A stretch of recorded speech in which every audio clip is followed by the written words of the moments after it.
Hello guys, हाय, welcome, बहुत बहुत स्वागत है आपका। Good morning to everyone.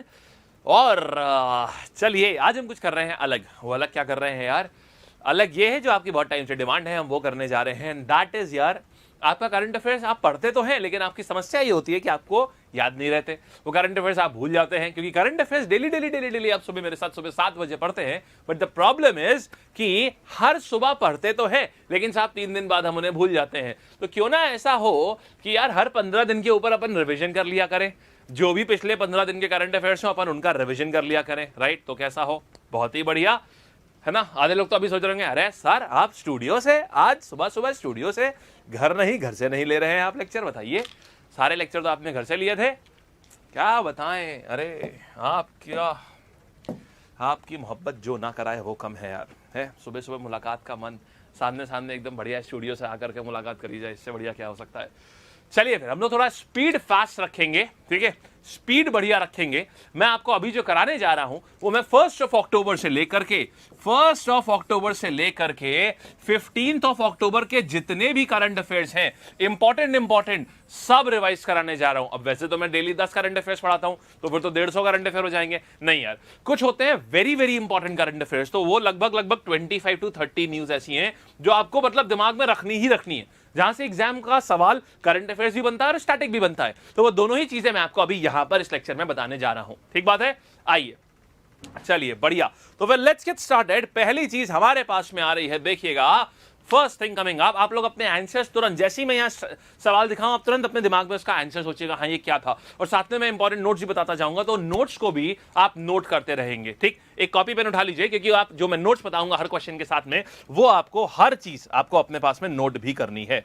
Clear? आ जाओ। सबसे पहली बात कर रहे हैं यार भाई, भारत में नेशनल बास्केटबॉल, इंडिया में नेशनल ब्रांड एम्बेसडर कौन है? एनबीए का, यानी नेशनल बास्केटबॉल एसोसिएशन, एनबीए ने किसको अपॉइंट किया है as a brand ambassador for India? Bharat के लिए किसको अपॉइंट किया गया है? इतनी ये हिंट देता हूं मैं, इनके पास असीम एनर्जी है और कपड़े ये भारत से नहीं खरीदते हैं, तो फिर फ्रांस से खरीदते होंगे, पेरिस से खरीदते होंगे, वहां से भी नहीं खरीदते हैं, तो फिर कहीं तो और से खरीदते होंगे। नहीं, ये कपड़े पहनते हैं दुनिया के बाहर के। अगर आप इनकी ड्रेसिंग देखेंगे तो ये विचित्र होती है।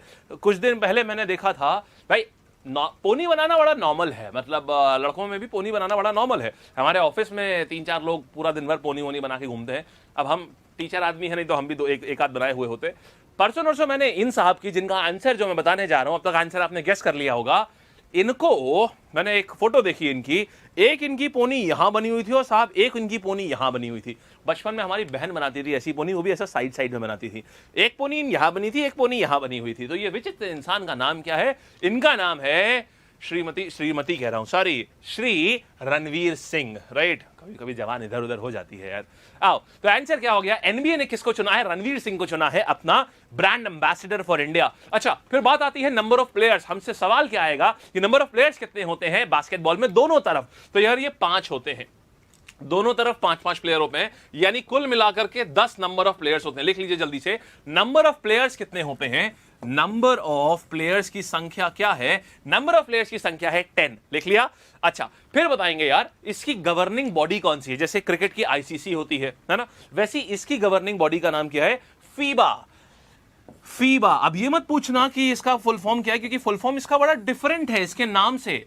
International basketball association. आप बोलेंगे यार ये कहां से आ गया? बेसिकली एफ का मतलब फेडरेशन होता है, federation of international basketball association. लेकिन ऐसा एफ को पता नहीं क्यों फुल फॉर्म्स इसकी मैंने जहां जहां देखी, हर जगह खाली आईबीए को ही लिखते हैं। हर जगह लिखते हैं क्या? आईबीए का मतलब होता है इंटरनेशनल बास्केटबॉल फेडरेशन। हाँ, इंटरनेशनल बास्केटबॉल फेडरेशन। अब फेडरेशन होता है एंड में, लेकिन एफ लिखा यहां पर जाता है। इंटरनेशनल बास्केटबॉल फेडरेशन, ये इसकी गवर्निंग बॉडी होती है, यानी जो बॉडी इसको हेड करती है। किसको? हमारे कहां गया? 1 मिनट रुकना जरा, मैं ये चेक कर लूं कि आपका सब चल सही रहा है। हाँ, सही चल रहा है, परफेक्ट है। मुझे लगा यार मैं गो लाइव करना भूल गया, मैं इतनी देर से बोल रहा हूं, मेरे को एकदम से याद आया, ओ शिट यार, ऐसा ना हो कि मैंने गो लाइव ना कराओ। ठीक है, बिल्कुल करा हुआ है। तो हमारा आ जाएगा ये इंटरनेशनल बास्केटबॉल फेडरेशन। नेक्स्ट पर आते हैं यार, अगली कहानी देख रहे हैं हम लोग भाई, पीएम पोषण शक्ति निर्माण। ये किससे एसोसिएटेड स्कीम है? ये किस चीज से? पीएम पोषण स्कीम। आप ये बताइए, पोषण शक्ति निर्माण ये किस चीज से रिलेटेड है? पीएम पोषण स्कीम, आपको पता है पोषण स्कीम क्या थी? बच्चों में न्यूट्रिशन जो है, न्यूट्रिशन की कमी ना होने पाए, इसलिए पोषण अभियान लॉन्च किया गया। और ये किसको चेंज करके? मिड डे मील की जगह पर ये लॉन्च किया गया है ना। किसकी जगह पर लॉन्च किया गया? मिड डे मील की जगह पर। मिड डे मील कहां चलता था? स्कूल में। तो अब क्या हुआ है?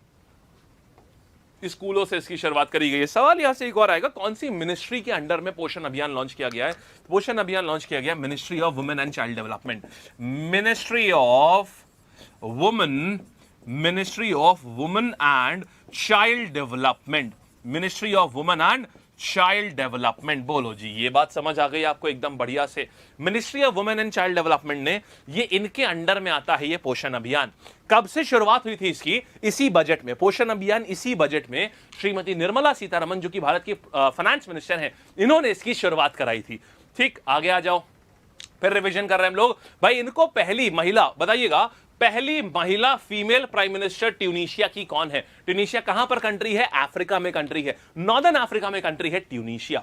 सवाल आया कि बताइए पहली महिला प्रधानमंत्री ट्यूनीशिया की कौन है? आंसर क्या आ जाएगा? आप जानते हैं, नजला बोर्डन रामधाने। नजला बोर्डन रामधाने, ये इनका नाम है ट्यूनीशिया की प्राइम मिनिस्टर का। ये पहली प्राइम मिनिस्टर है, इसलिए बड़ी बात है। अच्छा, ये कहां पड़ता है यार? ये पड़ता है आपका अफ्रीका में।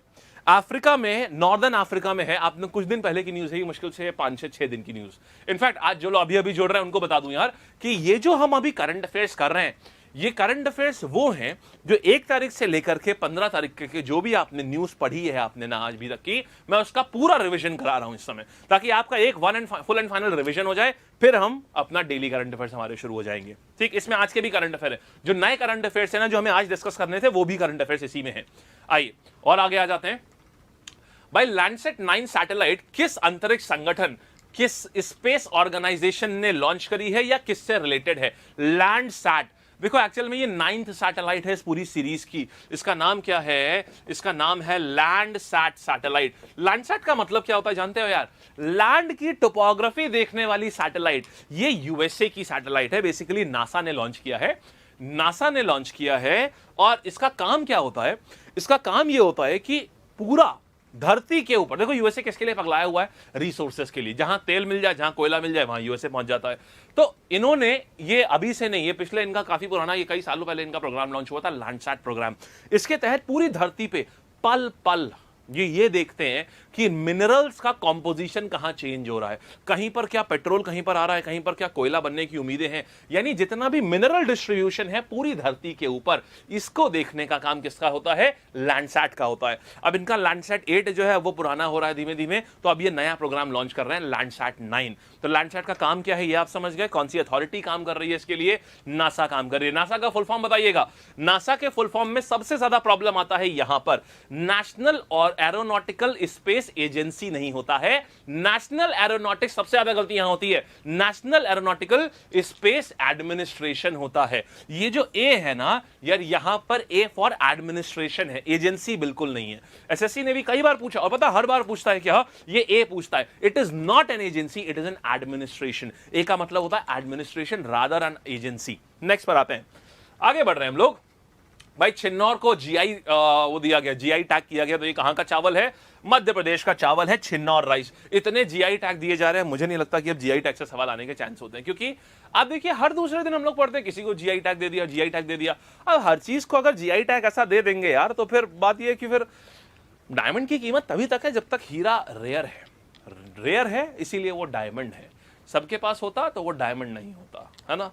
चांदी सबके पास है इसीलिए वो डायमंड नहीं है, उसकी कीमत डायमंड वाली नहीं है। आप रेयर हैं तभी आपकी कीमत है, आप कॉमन हैं तो आपकी कोई कीमत नहीं है। खैर सरकार जाने। तो जीआई टैग दिया, आपने को तो पढ़ना है, आपने को तो क्योंकि पेपर निकालना है। तो मध्य प्रदेश में आ गया छिन्नौर चावल। कभी कभी मैं सोचता हूँ, जब मेरा लेक्चर में घर वाले लोग देख रहे होंगे ना, तो जैसे ही मैं बीच बीच में ये जो डायलॉग मारता रहता हूँ, अब ये डायलॉग अपने अंदर से ही आते हैं। डायलॉग क्या होती तो बातें हैं ये, तो मतलब घर वाले सोचते होंगे ये अपनी ही औलाद है, ऐसा घर पे तो कभी नहीं दिखती ये औलाद है, घर पे तो अलग ही लक्षण दिखाई पड़ते हैं, यहां जाते ही ऐसी कौन सी ज्ञान की बातें आ जाती हैं इसके पास, जो इतना ज्ञान आने लगता है अंदर से ही। देखिए अच्छा, यहां पर आते हैं। तो यार ये बताओ कौन से स्टेट या फिर यूनियन टेरिटरी में मोदी जी ने हमारे अटल मिशन 2.0 लॉन्च किया है? बहुत प्यारा मिशन है यार ये। भारत की हिस्ट्री में दो सबसे बोल्ड प्रधानमंत्री हुए हैं, दो सबसे बोल्ड। एक हैं श्री दिवंगत श्री अटल बिहारी वाजपेयी जी और दूसरे हैं मोदी जी। हम लव हिम और hate him but he is bold, right? वो तो ठीक है, मतलब हमारे रिजर्वेशंस उनके लिए हो सकते हैं, कोई पसंद करेगा, कोई बिल्कुल नहीं करेगा, कोई बहुत पसंद करेगा, कोई बिल्कुल पूज लेगा और कोई बिल्कुल ही मतलब फूटी आंख नहीं सुहाएंगे किसी को, वो चीजें हो सकती है। But one thing we have to give to our prime minister that he is actually a bold person. सही गलत तो अपनी बातें हैं यार, अलग की बातें हैं, सही गलत की बात नहीं कर रहा हूं मैं। खैर, तो अटल मिशन 2.0 इन्होंने लॉन्च किया। ये अटल मिशन 2.0 क्या है दोस्त? अटल मिशन 2.0 किसके तहत लॉन्च किया जा रहा है? अमृत योजना के तहत लॉन्च किया जाता है। AMRUT। बताओ जल्दी से मेरे को कि अमृत का फुल फॉर्म क्या है? अच्छा, अमृत में मेरे को ये बता दो टी का फुल फॉर्म क्या है। मेरे को टी भी अगर आप बता देंगे ना तो भी मेरे लिए मतलब मेरे को लगेगा बस भाई अब तो मतलब जीवन की सारी इच्छाएं हमारी जो है वो कंप्लीट हो जाएंगी। Atal mission for rejuvenation, Atal mission for rejuvenation and urban transformation, Atal mission for rejuvenation and urban transformation, ये अमृत मिशन है। इसके तहत क्या किया जाता है? बोलो सर, आपको लग रहा होगा सर बाकी सब ठीक है, अंग्रेजी तो ठीक है, लेकिन मुद्दे की बात बताओ ये होता क्या है? देखिए दोस्त, अमृत मिशन का मतलब ये है कि इन्होंने चॉकआउट करी है कुल मिला के जैसे लगभग 4700 म्यूनिसिपैलिटीज आ रही हैं। जैसे हमारे वहां लखनऊ म्यूनिसिपल कॉर्पोरेशन, नगर पालिका होती है ना, उसी को म्यूनिसिपैलिटी बोलते हैं, नगर पालिका। तो अब 4700 नगर पालिकाएं हैं भारत में। इन सबको टास्क दिया है कि हर शहर में क्लीन वाटर होना चाहिए, सस्टेनेबल वाटर साइकिल होनी चाहिए। सस्टेनेबल वाटर साइकिल का मतलब क्या होता है कि पानी का रीयूज बहुत ज्यादा होना चाहिए, यानी सीवर का पानी जितना भी है तो वो फिल्टर होकर के जहां जहां इस्तेमाल हो सकता है वहां वहां इस्तेमाल किया जा सके। जो किचन वगैरह का पानी है वो इस तरीके से आप सीवेज लाइन इस तरीके से बनाइए कि जो किचन वाला पानी है और जो सीवर का पानी अलग अलग रहे, ताकि किचन वाले पानी का कुछ और इस्तेमाल करा जा सके, थोड़ा बेहतर इस्तेमाल करा जा सके, कपड़े वपड़े धोने में इस्तेमाल किया जा सके उसका। तो इस तरीके से सारी जितनी भी नालियां हैं वो कवर्ड होनी चाहिए, जितने भी सीवर लाइंस हैं वो सब कवर होने चाहिए, जितने भी घर हैं उन सब से सीवेज पाइप कनेक्ट होना चाहिए। तो ये सारी चीजें रखी गई हैं अमृत मिशन में। अमृत का बेसिकली काम ये है। अब इसको लॉन्च किसके तहत किया जाता है? इसको लॉन्च किया जाता है अटल मिशन के तहत। तो अटल मिशन 2.0 क्या है? ये इसी वर्ष चलाया गया एक मिशन है जिसके तहत इन्हीं चीजों को अचीव करने की तरफ सरकार अपने कदम बढ़ाएगी। तो कहां से शुभारंभ करा जा रहा है यार? नई दिल्ली से इसका शुभारंभ करा जा रहा है। अमृत योजना है, Atal mission for rejuvenation and urban transformation. ये रूरल इंडिया के लिए नहीं है, ये अर्बन इंडिया के लिए है, ये बात भी ध्यान रखना।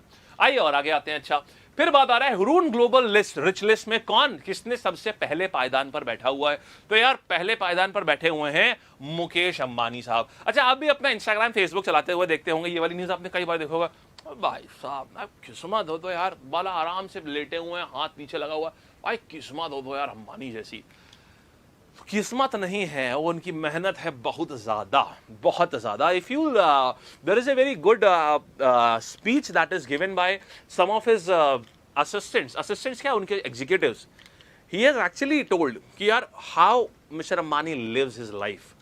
बहुत ज्यादा पैलेशियल और ऐसा नहीं है कि बहुत ज्यादा एरिस्टोक्रेटिक लाइफ, मतलब he is too much into work, too much day and night into work, day and night these people are into work। और वो हमारा और आपके जैसा नहीं कि हाँ रे भाई इंस्टाग्राम पे नया पोस्ट आया है, जल्दी जल्दी देखो कौन सा पोस्ट पड़ा हुआ है, क्या लिखा हुआ है। तो ये सब नहीं है यार इनकी लाइफ ना। जितने भी लोग, मैंने भी ऐसे लोगों से जितने भी लोगों से मिला हूं जो कि लाइफ में मतलब जिन्होंने बहुत कुछ बढ़िया किया होता है, दे आर रूथलेस फोकस होता है उनका। कुछ भी हो जाना, पड़ोस के घर में आग लग जाए, लेकिन वो अगर काम कर रहे हैं उनका जो आवाज ही नहीं आएगी, क्योंकि जो वो काम कर रहे हैं इतना इन्वॉल्व होते हैं उस काम में, कोई उन्हें हिला ही नहीं सकता उस काम से उनको। चलिए आइए, अच्छा खैर हमारा आंसर क्या हो जाएगा? मुकेश अंबानी। हम कौन सी लिस्ट में आते हैं? मतलब हम का मतलब है हम तो आपसे, आप कौन सी लिस्ट में आते हैं? क्यों सुबह सुबह बेइज्जती कर रहे हैं सर? हैं, ठीक है चलिए, अच्छा आगे बढ़ते हैं। कोई बात नहीं यार, आज नहीं आते हैं तो आ जाएंगे। गौतम अडानी सेकंड नंबर पे, ये बात ध्यान रखना, ठीक है? गौतम अडानी सेकंड नंबर पे है इस लिस्ट में। आओ, कभी कभी न्यूज पढ़ता हूँ कि मुकेश अंबानी ने इस साल हर दिन 183 करोड़ रुपए कमाए। मेरे को अगर लिखने को भी दे दो ना 183 करोड़, तो मैं पहले ना 3 बार गिनता हूं, 1 10 100 1000 10,000 लाख 10 लाख करोड़ 10 करोड़। मेरे को हमेशा इधर से गिरना पड़ता है, वो भी 2-3 बार। अगर 1 करोड़ में लिख नहीं पाऊंगा, मेरे को लिखने के लिए कई जीरो गिनने पड़ेंगे तब लिख पाऊंगा। इन्होंने एक दिन में 183 करोड़ कमाए हैं। हाल ही में उत्तर प्रदेश में पहला प्रदूषण नियंत्रण तो नहीं स्थापित किया गया था। First air pollution control tower आया है। हाँ, पॉल्यूशन कंट्रोल बोर्ड तो यूपी में 1984 से है। 1984 में स्थापित किया गया था पॉल्यूशन कंट्रोल बोर्ड। तो इस कंट्रोल बोर्ड ने क्या किया है, नोएडा क्योंकि बड़ा गंदा है, वैसे तो बहुत अच्छा है, मतलब ऐसा नहीं गंदा है, नोएडा वैसे तो बड़ा अच्छा है, बड़ी बड़ी रोडें हैं, लेकिन नोएडा में एयर पॉल्यूशन बहुत ज्यादा है। उसका एक प्राइमा फेसी रीजन क्या है, आसपास के जो खेत हैं, जो पराली वगैरह जलाते हैं, उससे आता है। स्मोग बहुत आता है, दिल्ली से बहुत सारा स्मोग आता है। दिल्ली ऑलरेडी इंडस्ट्रियल सिटी है, वहां से बहुत स्मोग आता है। नोएडा खुद में इंडस्ट्रियल टाउन है, वहां से आता है। तो इसके लिए इन्होंने एयर, अब ये तो यूपी में आता है, दिल्ली तक बात थी तब तक ठीक थी, लेकिन अब वहां से धुआं सब आने लगा यहां पर। तो यहां पर पहला, यूपी का पहला air pollution control tower install किया जा रहा है, जो कि सभी चीजें मॉनिटर करेगा और इस एयर पॉल्यूशन को कम करने में सरकार का सहायक होगा। अच्छा, इसकी बात भी सुनना, यहां पर क्या था, ये नोएडा की कहानी बड़ी इंटरेस्टिंग है। आज नोएडा में अगर आप जमीन खरीदने जाएंगे ना, तो साहब आपको जमीन नहीं मिलेंगी वहां पर, और मिलेंगी भी ना। मेरे लखनऊ में मैं बात बताता हूं, मैं जैसे मान लो जमीन खरीदने गया, तो जमीनें लखनऊ में हैं 7,000 रुपए स्क्वायर फीट, 8,000, हमारे वहां स्क्वायर फीट चलता है, 7,000 रुपए स्क्वायर फीट, 8,000 रुपए स्क्वायर फीट। यानी कि अगर आपको लखनऊ जैसे शहर में एक डिसेंट घर बनता है लगभग 3,000 से मान लो 4,000 5,000 स्क्वायर फीट में, एक डिसेंट घर आप मान लीजिए 4-5 हजार स्क्वायर फीट में बन जाता है। खाली जमीन आपको लखनऊ जैसे शहर में 3 करोड़ 3.5 करोड़ की सिर्फ जमीन पड़ेगी, और फिर उसके ऊपर से आप 1.5-2 करोड़ रुपए बना लीजिए अपना घर बनाने का, यानी 5-5.5 करोड़ का घर पड़ेगा। अगर आप एक अच्छा डिसेंट घर चाहते हैं, खूबसूरत सा, तो आपको लगभग 4.5-5 करोड़ रुपए घर बनाने के लिए चाहिए, एक अच्छी लोकेशन में, लखनऊ जैसी जगह पर। आइए चलते हैं नोएडा। नोएडा में आपको जमीनों का जो रेट है वो मिलेगा आपको 10,000 रुपए स्क्वायर फीट, 12,000, अगर कमर्शियल चले गए तो 22,000 रुपए स्क्वायर फीट, 20,000 रुपए स्क्वायर फीट। सोचिए क्या रेट है ये। अब लेकिन ये कहानी हुई कैसे, नोएडा के बारे में एक बड़ी इंटरेस्टिंग कहानी है, इसीलिए मैं ये बताना चाहूंगा। नोएडा में जमीन कोई पूछता नहीं था, कोई नहीं पूछता था। आप कहेंगे सर यमुना एक्सप्रेस में निकल गया कोई इसलिए, बिल्कुल नहीं ऐसा हुआ। यमुना एक्सप्रेस में निकलने के पहले भी नोएडा में जमीनें बची नहीं थी, बहुत जमीनें यहाँ पर बिल्कुल एकदम स्काई रॉकेट हुए थे रेट यहाँ पे। यहाँ की कहानी बस एक किस्मत की बात है, आप कह सकते हैं। नोएडा का नाम कभी से नोएडा था ही नहीं, इसका नाम था ओखला, और ओखला एक इंडस्ट्रियल एरिया हुआ करता था, जहां इंडस्ट्रीज के वेयरहाउस, गोडाउन, ये सब हुआ करते थे। अब ओखला में कोई जमीन खरीदता ही नहीं था। सरकार को पता नहीं क्या सूझा, सरकार ने बोला कि यार इसको क्या करा, ओखला इंडस्ट्रियल एरिया नाम कर दिया। अभी भी यार कोई नहीं आया, अभी भी कोई नहीं आया। 3-4 साल ये नाम चला, कोई नहीं आया। सरकार ने फिर इसको रीब्रांड किया, सरकार ने ओखला इंडस्ट्रियल एरिया का नाम हटा दिया। अब बोला इन्होंने new Okhla industrial development authority, new Okhla industrial development authority, और ये बन गया आपका Noida. New Okhla industrial development authority, ये हुई इसकी पूरी फुल फॉर्म। उसको ऐसा क्लब करा, नोएडा का पैकेज मारा और ऐसा सेल आउट कर दिया। भाई साहब प्राइसेस एकदम स्काई रॉकेट। समहाउ लोगों का मेंटालिटी ऐसा चेंज हुआ नोएडा को लेकर कि यार Noida is the coming hub, Noida is the coming hub. यहाँ डेवलपमेंट बहुत तेजी से आएगा, यहाँ पर बहुत बढ़िया चीजें बनेंगी यहाँ पर, और वो हुआ भी, and the prices sky rocketed. तो नोएडा का ही पुराना नाम जो है वो ओखला है, और नोएडा एक शॉर्ट फॉर्म है, नोएडा पूरा नाम नहीं होता, Noida is a short form. आइए आगे बढ़ते हैं। फुल फॉर्म क्या होती है इसकी, new Okhla industrial development authority. चलिए आगे देख रहे हैं यार। अच्छा भाई, डेविड जूलियस आर्डन हम पाटलिपुत्रा पढ़ने जा रहे थे।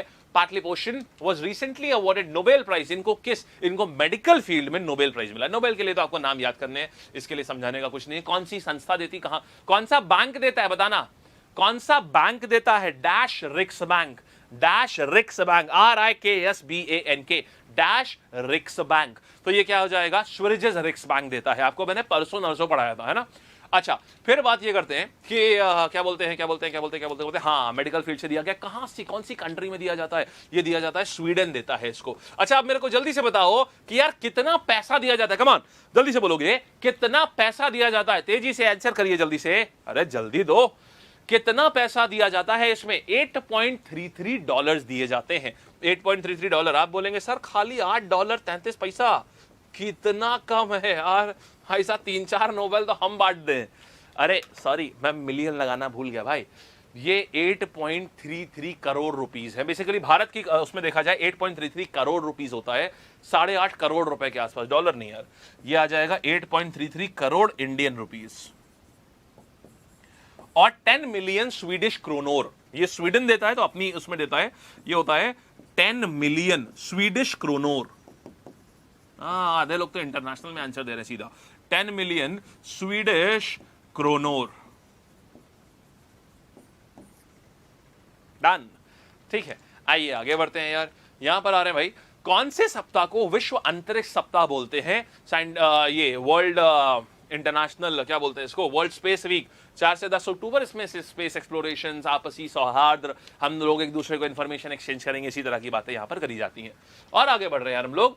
भाई अभी रिसेंटली हेली नेशनल पार्क को रीनेम किया गया है। अभी जब हम बताएंगे हेली नेशनल पार्क, क्या कहेंगे, अरे भाई साहब ये तो हमको भी पता था पहले से ही यार। जिम कॉर्बेट नेशनल पार्क का ही दूसरा नाम हेली नेशनल पार्क है। जिम कॉर्बेट नेशनल पार्क का ही दूसरा नाम जो है वो है हेलीज नेशनल पार्क, और इसी का नाम अब चेंज करके कर दिया गया है रामगंगा नेशनल पार्क। ये बढ़िया यार। वहां पर रामगंगा, अलकनंदा, ये उत्तराखंड में है, तो उत्तराखंड में देवप्रयाग के पास में अलकनंदा, भागीरथी, इनकी साइड ट्रिब्यूटरीज होती हैं रामगंगा वगैरह। चलिए, तो रामगंगा नेशनल पार्क अब से जिम कॉर्बेट नेशनल पार्क को रामगंगा नेशनल पार्क जाना जाएगा। और आगे आते हैं भाई, David McMillan has recently been selected. कौन सी फील्ड में इनको दिया जा रहा है? इनको केमिस्ट्री के लिए दिया जा रहा है नोबेल। ये हम लोगों ने पढ़ा है। फिर देखिएगा, इनमें से किस स्टेट के चीफ मिनिस्टर ने वसुंधरा नाम की स्कीम लॉन्च करी है? ये स्कीम का नाम है वसुंधरा, वसुंधरा नहीं है, वसुंधरा। वैसे भी वेस्ट बंगाल के साइड में जो भी लोग हैं वो वी और बी में बड़ा कंफ्यूजन रहता है उनका। हमारे वहां वर्षा होता है, उनके यहाँ वर्षा होता है। वर्षा हो रही है, वर्षा नहीं होती है उनके वहां पर। अच्छा चलिए, बधाई हो। मैंने वी को तो मैंने बी सुना है कभी, लेकिन बी को वी नहीं सुना है। आप में से भी तो होंगे बहुत सारे लोग बंगाल के, तो आप लोग वैसे बधाई को क्या बोलते हैं आप लोग? बधाई हो। क्योंकि हमारे में क्या होता है, मतलब इस साइड में क्या होता है, डायलेक्ट है, मतलब I respect every dialect, but it's very nice to actually hear. जैसे अगर आप यूपी के हैं, अगर आप कहीं बाहर कर, अगर आप कभी यूपी में आ गए, और अगर यूपी के भी ना अगर आप किसी थोड़ा सा साइड इलाके में, जैसे लखनऊ में तो बहुत ही सभ्य भाषा का इस्तेमाल होता है, बहुत अच्छे से बोला जाता है लखनऊ वगैरह में। लेकिन अगर आप चले जाएं थोड़ा सा मेरठ की साइड चले जाएं, आपको मिलेगी एकदम खड़ी भाषा, एकदम खड़ी भाषा। हमारे घर वाले अगर, मतलब हमारे वहां से तो भाषा का हमारे वहां बहुत ध्यान दिया जाता है। अगर मेरठ साइड चले जाएं तो नॉर्मल दो लोगों को आपस में बात करते हुए देखने से लड़ाई हो रही है। और अगर यहाँ आप चले जाइए, पूर्वांचल साइड चले जाइए, वहां ऐसी भाषा होगी आपको समझ ही नहीं आएगी। आपको लगेगा कि यार यहाँ हिंदी जैसा कुछ बोल तो रहे हैं यार ये, लेकिन वो क्या बोल रहे हैं आपको कुछ नहीं समझ में आएगा। वो थोड़ा सा भोजपुरी, थोड़ी सी अवधी, दोनों मिला करके बोलते हैं, तो आपको भाषा समझ में नहीं आएगी। डायलेक्ट्स बड़े इंटरेस्टिंग है। ऐसी बंगाली, मैंने जितने बंगाल, मैं एक बार पूछ रहा था आपका नाम क्या है, किसी का इंटरव्यू ले रहा था, उन्होंने बोला कि वर्षा, वर्षा बोला। मैंने कहा वर्षा? नहीं वर्षा। मैंने कहा वर्षा? मैंने सुना ही नहीं था कभी नाम यार, वो वर्षा 4 बार मुझे वर्षा ना, मतलब नहीं वर्षा है। मैंने कहा भाई, फिर मैंने आगे देखा मुखर्जी लिखा था, अच्छा ये तो वो वाला केस है, ये तो वहां की है। तो इनका वी और बी का मामला जो है थोड़ा सा अलग है हमसे। आइए आगे बढ़ते हैं। हाल ही में रिसेंटली आई ड्रोन आया था। बताओ पहले मेरे को जल्दी से, कौन से मोहल्ले में चला, सॉरी कौन से मोहल्ला कह रहा हूँ, कौन से मिस्टर फैजू के ड्रोन की याद आ गई यार, मोहल्ले वाला ड्रोन। ये कौन से स्टेट में लॉन्च किया गया था? लोकटक झील के पास से, डिस्ट्रिक्ट हॉस्पिटल से, बलरामपुर डिस्ट्रिक्ट हॉस्पिटल से दूसरी जगह एक आइलैंड पे गया था, भेजा गया था, प्राइमरी हेल्थ सेंटर एक आइलैंड के पास में भेजा गया था, लोकटक झील के पास से। लोकटक झील कहां पर है? मणिपुर में है। तो ये तो हो गया आईड्रोन के बारे में। ठीक, अब आईड्रोन किसके लिए किया गया था? वैक्सीन सप्लाई के लिए। वैक्सीन सप्लाई के लिए सबसे हेड बॉडी कौन सी है जो सारी बॉडी देख रही है? गावी। गावी के ऊपर कौन है? WHO। WHO का हेडक्वार्टर कहां पर है? जेनीवा, स्विट्जरलैंड में। सीधे सवाल पूछ देते सर, कहां इतना सीधे आई ड्रोन से लेकर के मणिपुर घुमाते हुए सीधे पीछे ले आए। ये याद आ गया पूरा, इसलिए याद करा रहा था क्योंकि ये रिवीजन क्लास है, तो आपको ताकि पूरा का पूरा याद आ जाए। करेक्ट है ना? चलो आगे आ रहे हैं भाई, यहां पर आ रहे हैं जलवायु परिवर्तन। भाई कोपा 27 COP बोलते हैं। COP का फुल फॉर्म बताओ जल्दी से बताओ एकदम तेजी से कि COP का फुल फॉर्म क्या है। COP मतलब होता है दोस्त conference of parties. Conference of parties, party किसका होता है? अग्रीमेंट की। तो United nation framework on climate change, UNFCCC बोलते हैं इसको। तो इसमें क्या होता है, ये 1990s में साइन किया गया था कि सभी कंट्रीज ये जो पूरा जलवायु परिवर्तन हो रहा है ना, क्लाइमेटिक चेंजेस हो रहे हैं, इनके अगेंस्ट एक्शन लेंगे। तो हर साल ये लोग मिलते हैं। अब क्योंकि अग्रीमेंट पे जो लोग हस्ताक्षर करते हैं उनको लीगल टर्म्स में पार्टी बोला जाता है, first party, second party, third party. तो अब जब सारी पार्टीज आकर के एक जगह पर मिलती हैं तो इनको बोला जाता है COP, यानी कॉन्फ्रेंस ऑफ पार्टीज। ठीक, तो कॉन्फ्रेंस ऑफ पार्टीज का 27th एडिशन होने जा रहा है, जो कि इस बारी इजिप्ट में होगा। ये बात समझ गया बढ़िया से। क्लाइमेटिक चेंजेस के ऊपर ये बात करते हैं यहां पर। आइए और आगे आ रहे हैं भाई। इंडियन स्टेट ने joint military exercise Ajay warrior किसके साथ में करी है? ये तो हम जानते हैं, मिलिट्री एक्सरसाइज हमने करी है। जल्दी से आंसर दीजिए, अजय वॉरियर किसके साथ में करी गई है? कम ऑन क्विकली, मेरे को आंसर चाहिए, सारा सबका आंसर चाहिए। अजय वॉरियर किसके साथ में करी गई है एक्सरसाइज? यार ये आंसर आएगा, कहां पर करी गई है? रशिया के साथ थी या किसके साथ थी? रशिया के साथ थी या किसके साथ थी? ये थी यूके के साथ में, और उत्तराखंड में ये एक्सरसाइज करी गई, यूके में एक्सरसाइज करी गई है। यूके के साथ, यूके में। आओ भाई, यहां पर मारिया रेसा, दिमित्री मुर्तोव, और इनको अवार्ड किया गया है नोबेल। किस में दिया गया? इनको नोबेल पीस प्राइज दिया गया। ये मैंने न्यूज आपको अभी नहीं पढ़ाई है क्योंकि ये न्यूज आज की है, मतलब इनफैक्ट परसों कल की है ये न्यूज। तो ये जो कहानी है बेसिकली संडे की न्यूज है ये। तो संडे नहीं, सैटरडे, फ्राइडे सैटरडे में इन लोगों को नोबेल दिया गया है। तो नोबेल पीस प्राइज जो है, पीस प्राइज यार काफी फेमस चीज है भाई। इंडिया से भी किसको मिला है? कैलाश नाथ सत्यार्थी, इनको और मलाला यूसुफजोई को मिला था 2014 में। अब मलाला कल एक मलाला यूसुफजोई और एक हंसिका मोटवानी, ये बचपन से कब बड़े हो गए पता ही नहीं चला। ये इतने छोटे छोटे थे और ये एकाएक इतने बड़े हो गए कि क्या बताएं। जानते हैं ना हंसिका मोटवानी को, कोई मिल गया वाली जो छोटी सी बच्ची थी, इतनी बड़ी हो गई है वो। तो खैर, मारिया रेसा, दिमित्री मुर्तोव, इनको नोबेल प्राइज मिला है, नोबेल पीस प्राइज दिया गया है इनको। ये रहा इसका आंसर। नोबेल के आंसर्स ना, नोबेल के लिए क्या करना, एक पन्ने पे सारे नोबेल लिख डालना और फिर उसको डेली का डेली पढ़ते रहना, क्योंकि नोबेल से सवाल आना तो 100% डन है। ठीक है, आओ यहां पर देखते हैं भाई, किसने कवच कुंडल स्कीम लॉन्च करी है। यहां पर हमने आपको स्टोरी सुनाई थी कर्ण की, कि कर्ण के बारे में, कर्ण की स्टोरी सुनाई थी। कर्ण की फाइट भी बड़ी इंटरेस्टिंग थी। कर्ण का कहना यह था कि भाई टैलेंट जाति देख करके नहीं आता है, जरूरी नहीं कि भाई टैलेंट जो हो वो सिर्फ ब्राह्मण और क्षत्रियों में हो। टैलेंट तो भाई किसी भी निचली जाति में भी हो सकता है। निचली उचली क्या होता है, खैर ये तो शूद्रों में जो समझ, शूद्र में भी हो सकता है टैलेंट। टैलेंट जाति धर्म देख करके नहीं आता है। इस बारे में उनकी पूरी लड़ाई जो है, पूरी कर्ण की जो लड़ाई है, इसी के ऊपर बेस्ड थी कि हम अपने आप को, जो सुपीरियर कास्ट हैं उनसे, उनके पास कोई भी ऐसा वॉरियर नहीं होगा जितना स्ट्रॉन्ग वॉरियर मैं हूं। तो इसी बात को प्रूव करने में उनकी पूरी लाइफ उन्होंने अपनी दे दी। तो खैर, कवच कुंडल, कवच कुंडल क्या था? वही कर्ण जो थे वो कवच और कुंडल पहनते थे। वो कवच कुंडल ऐसा था कि वो उनका प्रोटेक्टर था, यानी उनके ऊपर कोई आंच नहीं आने पाएगी जब तक उनके पास वो कवच कुंडल है। तो उसी नाम को लेकर के महाराष्ट्र सरकार ने भी कवच कुंडल स्कीम निकाली है, जिसके तहत पूरे महाराष्ट्र में टारगेट रखा गया, टारगेट वैक्सीनेशन कराया जाएगा। यानी कि यार अपने को 15 अक्टूबर तक इन लोगों ने टारगेट रखा था, 15 अक्टूबर तक की भाई हमको ये 10 लाख या 1 करोड़ वैक्सीन अपने को लगा ही देनी है, हर हाल में लगा ही देनी है। तो ये स्कीम कहां आई थी? महाराष्ट्र में। सीएम कौन है वहां के? जल्दी से बताओ। सीएम का नाम है उद्धव ठाकरे साहब। यस, चलो आगे आते हैं भाई। वर्ल्ड माइग्रेटरी बर्ड डे कब होता है? माइग्रेटरी बर्ड डे, जहां पर हमने आपको माइग्रेशन के बारे में पूरा समझाया था, चिड़िया माइग्रेट करती क्यों है, ये एग्जांपल। आंसर क्या आ जाएगा? 9 अक्टूबर। फिर वर्ल्ड पोस्ट ऑफिस डे भी था इसके बाद में, है यहां पर।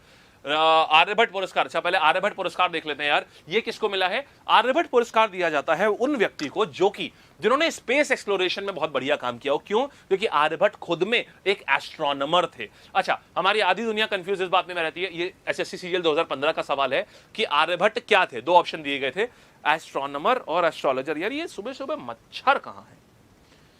मच्छर कहां से आ गए हैं? इस समय तो हरिओम को भी नहीं बोला जा सकता है।